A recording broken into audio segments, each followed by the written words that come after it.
My dear friends, फिर एक नए टॉपिक के साथ हम लोग हाजिर हैं जो काफ़ी महत्वपूर्ण है। हमारी बदलती दुनिया, हमारी बदलती पृथ्वी। हमारी बदलती पृथ्वी जो एक महत्वपूर्ण चैप्टर है जिसके अंतर्गत हम लोग पृथ्वी की गतियाँ, उन पर लगने वाले बल, ज्वालामुखी जैसे अन्य शब्दों को जानेंगे, समझेंगे। अंतर्जनित बल, एंडोजेनिक फोर्स, जो बल पृथ्वी के आंतरिक भाग में घटित होते हैं उसको हम अंतर्जनित बल या एंडोजेनिक फोर्स बोलते हैं। बहिर्जनिक बल जो है एक्सोजेनिक फोर्स, जो बल पृथ्वी की सतह पर उत्पन्न होती है उससे हम जो है बहिर्जनिक बल या एक्सोजेनिक फोर्स के नाम से जानते हैं। अंतर्जनित बल कभी कभी आकस्मिक गति उत्पन्न करते हैं तो कभी धीमी गति, भूकंप एवं ज्वालामुखी जैसी आकस्मिक गति के कारण पृथ्वी की सतह पर अत्यधिक हानि होती है। जो अंतर्जनित बल के कारण ही ये सारी घटनाएं होती हैं।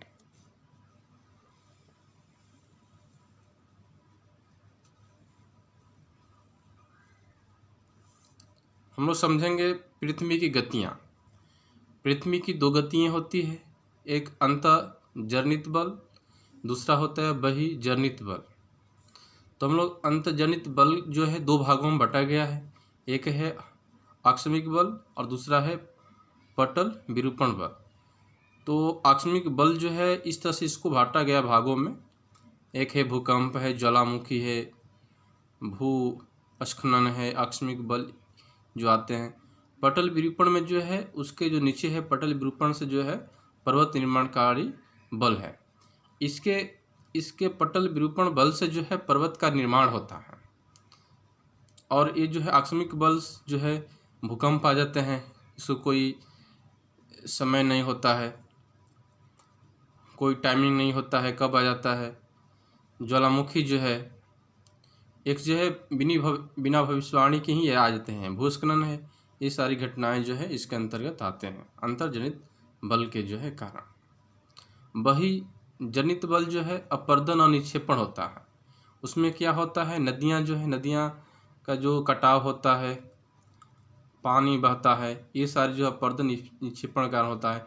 पौने से जो है टीबा बनते हैं, लोइस बनते हैं, ये सारी जो है अपर्दन निक्षेपण के कारण होते हैं। समुद्री तरंग उत्पन्न होते हैं, उफान आता है, ज्वारभाटा इत्यादि। एक हिमनद हुआ, हिमनद जो नदी हिम से निकलने वाली जो है, हिमानी से निकलने वाली जो नदियां हैं, हिमनद जो है अपर्दन और निक्षेपण बल के कारण ही होते हैं।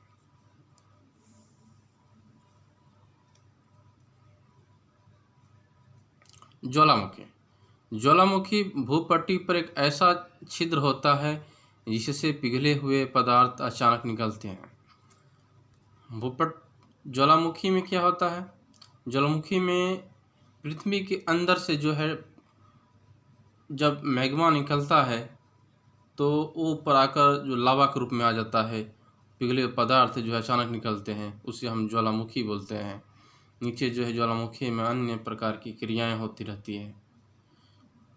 शब्द उत्पत्ति देखते हैं। एंडोजेनिक का मतलब होता है, एंडो का मतलब होता है अंतर, और एक्सो का मतलब होता है बाह्य, और जेनिक का मतलब उत्पत्ति। यानी जो अंदर से जो उत्पन्न होती है, जो अंदर से जो है एंडोजेनिक बोलते हैं उसको, एंडोजेनिक। और एक्सोजेनिक में बाह्य होती है, जो बाहर उत्पन्न होती है उसको बोलते हैं एक्सोजेनिक।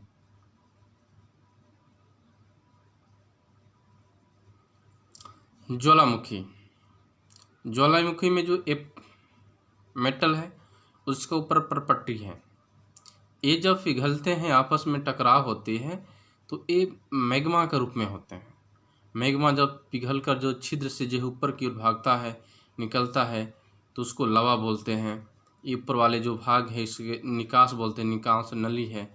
ये जो है इसका मुख जो होता है उसको क्रेटर बोलते हैं। जो निकले हुए पदार्थ उसमें जो है राख होते हैं, गैसेज होते हैं, वाष्प जल वाष्प भी होते हैं, अन्य प्रकार के गैसें होते हैं, तो इससे निकलते हैं ज्वालामुखी से।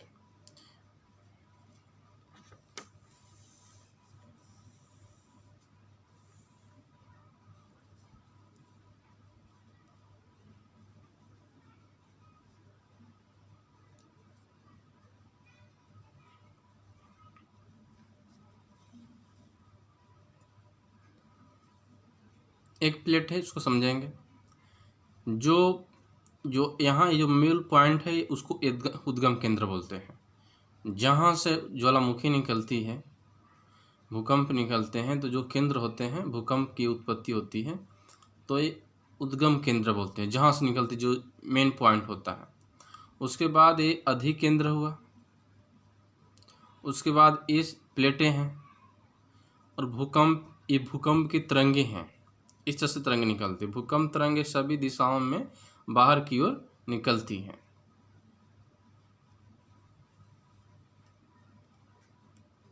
उद्गम केंद्र वह स्थान है जहां भूकंप उत्पन्न होता है, वह भूकंप ऊर्जा का उद्गम केंद्र कहलाता है। यानी समझ सकते हैं, उद्गम केंद्र वह स्थान जहां भूकंप उत्पन्न होता है, वह भूकंपी ऊर्जा का उद्गम केंद्र कहलाता है।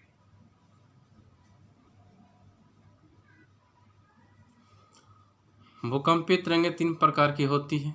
पहला है पी तरंगे अथवा अनुदैर्ध्य तरंगे, दूसरी है एस तरंगे अथवा अनुप्रस्थ तरंगे, तीसरी है एल तरंगे अथवा पृष्ठीय तरंगे। यानी भूकंप तरंगे को जो है 3 भागों में बांटा गया है। यानी जब भी भूकंप की तरंगे निकलती है तो यही 3 तरंगों से जो है तरंगे भूकंप होती है, पी तरंगे से, एस तरंग से, एल तरंग से। भूकंप का मापन एक यंत्र से किया जाता है जिसे भूकंप मापी कहते हैं। इसको हम लोग सिस्मोग्राफ के नाम से भी जानते हैं। भूकंप की तीव्रता रिएक्टर पैमाने पर मापी जाती है। भूकंप की तीव्रता 0.2.0 अथवा उससे कम होने पर क्या होता है, वहाँ का प्रभाव नहीं के बराबर होता है। यदि वही जो है वही तीव्रता पैमाने पर 5.0 की तीव्रता पर होता है तो वहाँ वस्तु को गिरने की क्षति पहुंचा सकता है, यानी वस्तु गिर सकती है, मकान गिर सकती है। लेकिन जब यही तीव्रता जो है 6.0 की तीव्रता पर होती है तो वहाँ पर क्या होती है, बहुत शक्तिशाली प्रभाव पड़ता है, वहाँ पर बहुत सारी मतलब नुकसानें होती हैं। जब यही तीव्रता जो है 7.0 पैमाने पर हो जाती है, उससे अधिक होती है, वह सर्वाधिक शक्तिशाली और विनाशकारी होती है। और वहाँ पर बड़े बड़े मकाने, बड़े बड़े बिल्डिंगे, बड़े बड़े मॉल आदि सारे गिरने की पूरी संभावना है। इसमें जो है बचने की संभावना थोड़ा भी नहीं रहती है।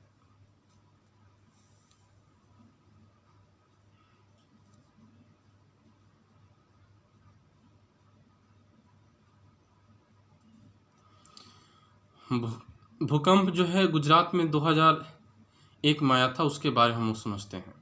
भूकंप के झटके 26 जनवरी 2001 को भुज शहर में रिएक्टर स्केल पर 6.9 की तीव्रता वाला भीषण भूकंप आया था, जिससे भुज शहर को पूरी तरह से तहस नहस कर दिया था। वहाँ पर स्कूलें जो प्रभावित हो गया था, उसमें शिक्षक और छात्र भी बहुत मारे गए थे। शहर में आगजनी हुआ था, जहाँ पर जो अंगारियाँ हैं वो निकली थी, उससे शहर बर्बाद, आग लग गया था। भुज की तबाही, भुज में पूरी तरह से अस्त व्यस्त हो गया था। वैसा स्थिति हुआ कि वहाँ पर आपातकालीन फोर्स बुलाना पड़ा, वहाँ पर राष्ट्रपतिकालीन की भी घोषणा किया गया।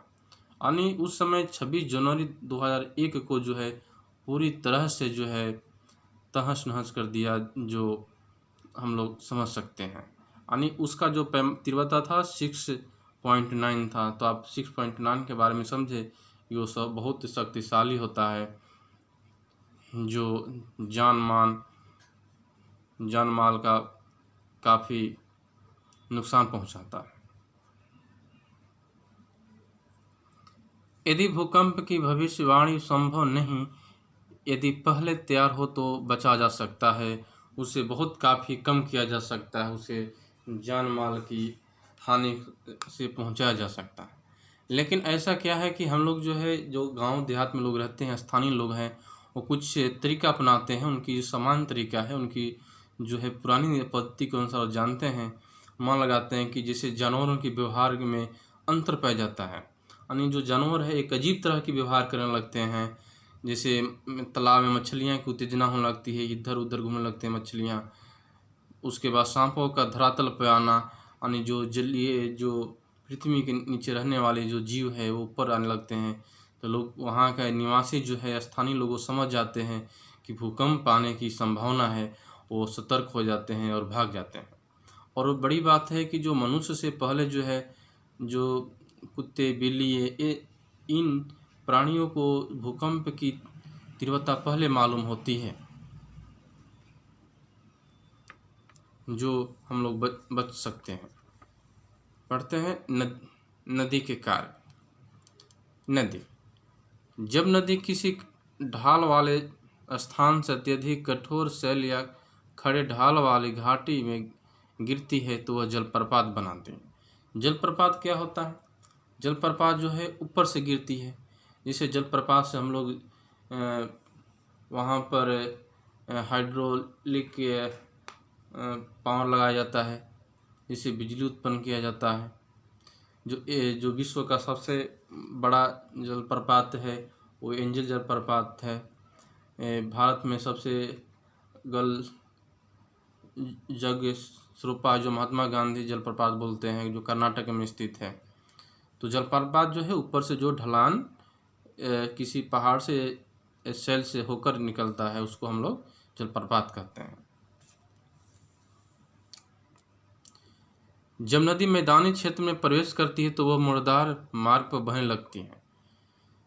नदी के इन्हीं बड़े मोड़ों को विसर्प कहते हैं। विसर्प क्या है? जब नदियां जो मैदानी क्षेत्र में जाती है तो वो टेढ़ा मेढ़ा घूमते हुए मुड़दार बनाती है, तो बहने लगती है। इन्हीं जो बड़े जो मुड़दार होते हैं उसको हम लोग विसर्प के नाम से जानते हैं। समय के साथ साथ क्या होता है, विसर्प लुप्त नदी से कट जाते हैं, जो उसका जो मेन नदी है उसे कट जाते हैं और अलग झील बनाते हैं, जिसको हम लोग चांप झील भी कहते हैं। इसको हम लोग चांप झील भी कहते हैं। आप जो है इस चित्र के माध्यम से समझ सकते हैं। जैसे विसर्प हुआ, विसर्प यहाँ से नदी निकली और इस तरह से बह रही है, तो यहाँ पर मुड़दार, ये जो भाग है, ये भाग जो है कट जाता है। कटने के बाद जो है इस तरह का ये आकृति बनाता है, इस तरह का। तो इसको हम लोग चांप झील को जो है, जो निकलता है, इसको विसर्प बोलते हैं। जब यही जो कट जाता है यहाँ पर जाता है, तो इसको हम लोग जो है चांप झील के नाम जाना। जलप्रपात को जैसे ये पहाड़ हुआ, ऊपर से जो गिर रहा है, जो पानी गिर रहा है, तो उसको हम लोग जलप्रपात के नाम से जानते हैं। विश्वास से आप लोग समझ गए होंगे। आप जो इस वीडियो को पॉज कर दोबारा सुन सकते हैं, आप समझने का प्रयास कीजिएगा।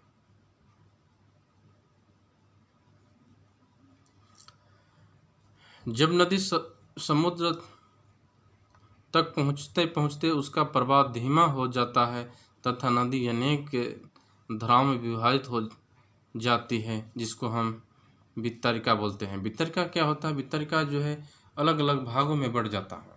अलग अलग जो है नदियों में वो नदियाँ जो बढ़ जाती है उसको हम वितरिका बोलते हैं, जो मुख्य भूमि से जो निकलती है और अलग अलग भागों में बढ़ जाती है। उसके आगे समझते हैं।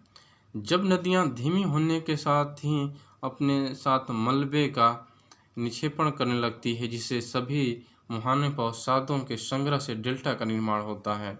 क्योंकि जो नदियाँ जो है अपने साथ जो है गाद अवसाद लेकर आती है, कंकड़ लेकर आती है, जिससे क्या होता है, अलग जो है वितरिका के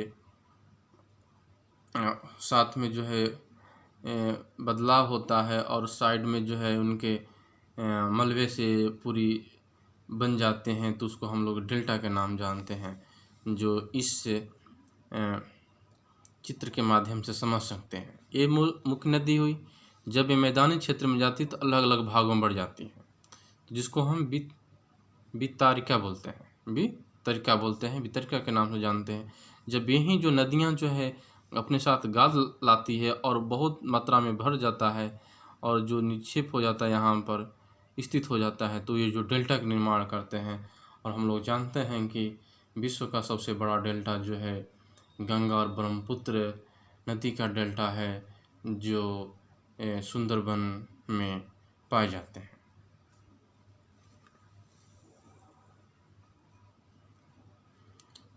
समुद्र तरंग के कार्य। समुद्री तरंगें लगातार शैलों से टकराती रहती है, जिससे दरार विकसित होती है। समय के साथ ये बड़ी और चौड़ी होती जाती है। इनको समुद्री गुफा कहते हैं। इन गुफाओं के बड़े होते जाने पर इनमें केवल छत ही बचती है, जिसे हम लोग तटीय मेहराब बनते हैं। जब ये प्रक्रिया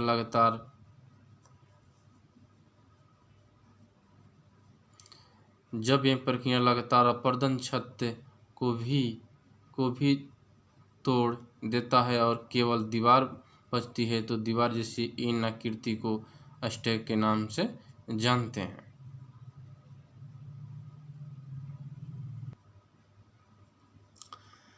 हिमनद के द्वारा लाए गए पदार्थ जैसे छोटे बड़े शैल, रेत एवं तलछट मिट्टी के निक्षेप होते हैं। ये निक्षेप हिमनद हिमोड़ का निर्माण करते हैं। क्योंकि जो हिमनद से निकलते समय क्या होते हैं कि छोटे छोटे और बड़े शैल जो है रेत एवं तलछट मिट्टी जो है निक्षेप होते हुए और जो हिमनद में बहते हैं, जिसको है हिमनदी का निर्माण होता है, जिसको हम लोग हिमनद हिमोड़ के नाम से जानते हैं। थोड़ा हम समझते हैं जो समुद्री गुफा किसके मेहराब किसे कहते हैं और जो है स्टेक किसे कहते हैं। जो हम लोग यहाँ पर समझते हैं, ये जैसे समुद्र हुआ। समुद्र में क्या होता है कि जब अपर्दन होता है तो इस तरह से जो है गुफा का निर्माण होता है। उसमें छत रहता है, ये छत रहता है। जब ये क्या होता है कि जब ये समुद्री ये निक्षेप का कटाव होता है इसमें, तो यहाँ पर जो है समुद्री गुफा के नाम जानते हैं। जब ये गुफा जो है जब चौड़ा हो जाती है, जब वो आर पर दिखने लगती है, लोग इधर से इधर जो पार होते हैं, तो उसको हम लोग तटीय मेहराब बोलते हैं। क्या होते हैं? तटीय मेहराब। लेकिन जब काफ़ी बदलाव होता है, जब काफ़ी प्रक्रिया पर्दन होने लगता है, जो छत जो है, तो उसमें सिर्फ ए बचता है, सिर्फ दीवार की तरह बचता है, तो उसको हम लोग जो है स्टेक्स के नाम से भी जानते हैं, जो आप लोगों के लिए बहुत काफ़ी महत्वपूर्ण है। समझते हैं बालूटीबा क्या है। जब पवन का बहाव रुकता है तो यह रेत गिरकर छोटी पहाड़ी बनाती है, जिनको हम बालूटीबा कहते हैं। बालूटीबा जो है अधिकांशतः ये जो है मरुस्थल भूमि में हो, जैसे थार हुआ, सहारा हुआ, और जो भी मरुस्थल है वहाँ पर जो है देखने को मिलता है। क्या होता है कि जब पवन की बहाव होती है तो बहुत सारी जो बालू है एक जगह वो पूरी इकट्ठा हो जाती है, और इकट्ठा होने के बाद जो है पूरी ढेर हो जाती है। ढेर को ही हम लोग जो है वहाँ पर बालूटीबा के नाम से जानते हैं। ये क्या होती है? एक छोटी पहाड़ी की तरह होती है, बहुत काफ़ी मात्रा में जो है वो बन जाती है। और समझते हैं, जब बालू कण महीन एवं हल्के होते हैं तो वायु उनके उठाकर अत्यधिक दूर ले जाते हैं। जब ये बालू कण विस्तृत क्षेत्र में निक्षेपित जाते हैं तो इसे लोएस कहते हैं। हम समझेंगे इसके। जब बालू क्या होता है कि छोटे छोटे कण होते हैं, और यदि हल्के होते हैं तो वायु द्वारा जो है उसको निकाल कर जो है बहुत जो मैदानी क्षेत्र में जो वहाँ पर, तो उसको क्या करते हैं विस्तृत कर देते हैं और बड़ी क्षेत्र घेर लेते हैं और निक्षेपित कर देते हैं, वहाँ पर बैठ जाते हैं। तो जिससे क्या होता है उसको हम लोग लोएस के नाम से जानते हैं। लेकिन वो जो यदि कण जो है भारी होंगे तो वो दूर तक नहीं जा पाते हैं। लेकिन ये कण के छोटे छोटे होते हैं, लोएस वाले जो कण होते हैं वो छोटे छोटे होते हैं और हल्के होते हैं, इसीलिए जो है उनको वायु जो है उठाकर दूर दूर तक जो है अत्यधिक दूर तक पहुंचाने में सहूलियत होती है। तो जो हम लोग परिभाषा के माध्यम से समझ सकते हैं कि जब बालू कण महीन एवं हल्के होते हैं तो वायु उनको उठाकर अत्यधिक दूर ले जाती है। जब ये बालू कण विस्तृत क्षेत्र माने पूरी विस्तार में फैल जाते हैं, विस्तृत क्षेत्र में निक्षेपित हो जाते हैं, तो इसे लोयस के नाम से जानते हैं। और दुनिया में सबसे बड़ी लोयस जो है चाइना में यानी चीन में जो है देखने को मिलता है। तो हम लोग कुछ वैकल्पिक प्रश्नों को सोल्व करेंगे। इनमें से कौन सी समुद्री तरंग की विशेषता नहीं है? शैल है, किनारा है, समुद्री गुफा है, या इनमें से कोई नहीं? तो इसका सही उत्तर जो है समुद्री तरंग की विशेषता समुद्री गुफा होती है, लेकिन इसमें नहीं दे रहा, तो इसका right answer option number C होगा। हिम नदी की निक्षेपण विशेषता है? बाढ़कृत मैदान होता है, पुलिन होता है, हिमोड़ होता है, या सभी होते हैं? तो हिमनद में हम लोग पढ़े थे कि हिमनद में क्या होता है, हिमोड़ होता है, जो अपने छोटे छोटे जो कण लेके आते हैं और वो जो है हिमोड़ का निर्माण करते हैं। तो इसका राइट आंसर जो है ऑप्शन नंबर सी हो जाए। हिम नदी की निक्षेपण विशेषता है हिमोड़ का निर्माण करना। पृथ्वी की आकस्मिक गतियों के कारण कौन सी घटना होती है? ज्वालामुखी होती है, वलन होती है, या बाढ़कृत होती है? तो हम लोग समझे थे कि आकस्मिक जो है गतियों के कारण भूकंप आती है, ज्वालामुखी उद्गार होता है, इत्यादि सारी चीज़ें। तो इसमें जो है प्रश्न जो है ऑप्शन नंबर ई हो जाएगा, ज्वालामुखी। इसका right answer option number A ज्वालामुखी होगा।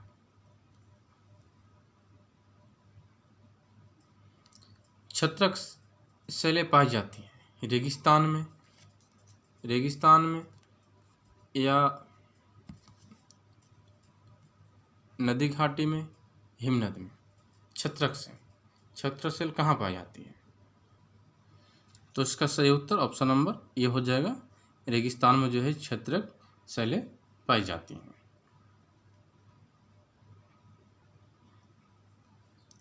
चाप झील यहाँ पाई जाती है। चाप झील कहाँ पाई जाती है? हिमनद में पाई जाती है, नदी घाटी में पाई जाती है, रेगिस्तान में पाई जाती है, या इनमें से कोई नहीं? तो इसका सही उत्तर जो है क्या होगा? ऑप्शन नंबर नदी घाटी में पाई जाती है। नदी घाटी में चाप झील होते हैं कि हम लोग पढ़े हुए हैं कि जब मुख्य नदी जो है जब मैदानी क्षेत्र में जाती है तो विसर्प का निर्माण करती है, और विसर्प से जो कटकर जो होता है तो एक झील निर्माण करती है, जिसको हम लोग चाप झील के नाम से जानते हैं। तो इसका सही उत्तर ऑप्शन नंबर बी होगा, नदी झील। विश्व सबसे ऊंचा जलप्रपात कौन है? एंजेल है, नियाग्रा है, विक्टोरिया है, या इनमें से कोई नहीं है? तो इसका सही उत्तर जो है ऑप्शन नंबर ई होगा, एंजेल जो है जलप्रपात, जो विश्व का सबसे बड़ा ऊंचा जलप्रपात है। ये जो है वेनेजुएला में स्थित है, जो हम लोग जानते हैं। विश्व का सबसे विशालतम लोहे से निक्षेप पाए जाते हैं? चीन में पाए जाते हैं, अफ्रीका में पाए जाते हैं, भारत में पाए जाते हैं, उत्तरी अमेरिका में पाए जाते हैं? तो इसका सही उत्तर जो है ऑप्शन नंबर ए होगा। ये जो है लोहे से निक्षेप जो है चीन में पाए जाते हैं, और हम लोग इसको पढ़े भी थे। लोहे से जो है ये रेगिस्तानी इलाकों में मिलते हैं। लोहे क्या होते हैं कि जो छोटे छोटे कण को जो उठाकर अत्यधिक दूर तक ले जाते हैं और वो वहाँ पर निक्षेपित हो जाते हैं, वहाँ पर स्थित हो जाते हैं, उसी को हम लोग क्या बोलते हैं? लोहे के नाम से जानते हैं। इसका सही उत्तर ऑप्शन नंबर ये होगा, चीन होगा।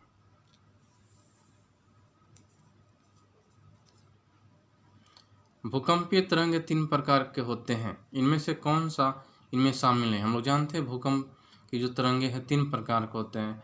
तो कौन कौन सी तरंगे होते हैं? पी तरंगे होते हैं, एस तरंगे होते हैं, एल तरंगे होते हैं, एन तरंगे होते हैं। इनमें से बताना है कि भूकंप तरंगे जो है इनमें से कौन से शामिल नहीं हैं। तो हम लोग जानते हैं कि 3 तरंगे पी तरंगे, एस तरंगे, एल तरंगे होते हैं, लेकिन एन तरंगे जो है नहीं होते हैं। इसलिए इसका सही उत्तर ऑप्शन नंबर जो है डी होगा, जो भूकंपीय तरंगे में शामिल नहीं है। भूकंप की तीव्रता मापी जाती है अमीटर के द्वारा, रिएक्टर स्केल के द्वारा, दोनों के द्वारा, इनमें से कोई नहीं। तो भूकंप की तीव्रता जो है रिएक्टर पैमाने पर मापी जाती है, रिएक्टर स्केल पर मापी जाती है। इसका सही उत्तर ऑप्शन नंबर बी होगा, जो इस प्रश्न के अनुसार ये जो उपयुक्त आंसर है। पुलिन का निर्माण होता है। पुलिन का निर्माण होता है किससे होता है? समुद्री तरंगे से होता है, पहाड़ों से होता है, बालू से होता है, या हिमनद से होता है। तो पुलिन का निर्माण जो है समुद्री तरंगे के माध्यम से होता है। तो इसका सही उत्तर ऑप्शन नंबर ए होगा, समुद्री तरंगे। तो मुझे पूरा विश्वास है आप लोग जो है इसको समझे होंगे। आप इस वीडियो को पॉज करके आप दोबारा देखिए और समझने का प्रयास कीजिए। आपको वीडियो कैसी लगी? यदि वीडियो आपको अच्छी लगी हो तो आप लाइक और सब्सक्राइब कीजिए और दोस्तों को भी शेयर कीजिए और इसको समझने के प्रयास कीजिए। धन्यवाद।